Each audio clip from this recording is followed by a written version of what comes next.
SIT ತೆರೆದಿರುವಂಥ ಸಹಾಯವಾಣಿಗೆ ನೂರಾರು ಕರೆಗಳು ಬರ್ತಾ ಇವೆ ರಾಜ್ಯ ಹೊರ ರಾಜ್ಯಗಳಿಂದ. ಆದರೆ ಯಾಕೆ ಫೋನ್ ಮಾಡ್ತಾ ಇದ್ದಾರೆ ಅಂದರೆ ತನಿಖೆ ಏನಾಗ್ತಾ ಇದೆ ಅಂತ ಕೇಳೋಕ್ಕೋಸ್ಕರ, ಕಂಪ್ಲೇಂಟ್ ಮಾಡೋಕ್ಕಲ್ಲ. ಬಹುತೇಕರು ಕರೆ ಮಾಡಿ ಸಲಹೆ ಕೊಡ್ತಾ ಇದ್ದಾರೆ, ಜೊತೆಗೆ ಏನಾಯಿತು ಅಂತ ಕೇಳ್ತಾ ಇದ್ದಾರೆ.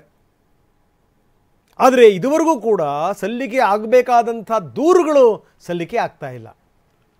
ಏನಿದೆಲ್ಲ ಈ ದೊಡ್ಡ ಮಟ್ಟದಲ್ಲಿ ಹಬ್ಬಿದ್ದು ಎದ್ದಿದ್ದನ್ನು ನೋಡಿ ಈ ರೀತಿ ಸಹಾಯವಾಣಿ ತೆರೆದು ಬಿಟ್ಟರೆ ವಿಪರೀತವಾದಂಥ ಕಂಪ್ಲೇಂಟ್ಗಳು ಬಂದು ಬಿದ್ದು ಬಿಡ್ತವೆ ಅಂತ ಇತ್ತು, ಜನ ಮಾತಾಡ್ಕೊತಾ ಇದ್ರು. ಯಾಕಂದರೆ ಅಷ್ಟರ ಮಟ್ಟಿಗೆ ಹೈಪ್ ಆಗಿದೆ, ಇದು ಸಾಮಾನ್ಯ ಸಂಗತಿ ಅಲ್ಲ.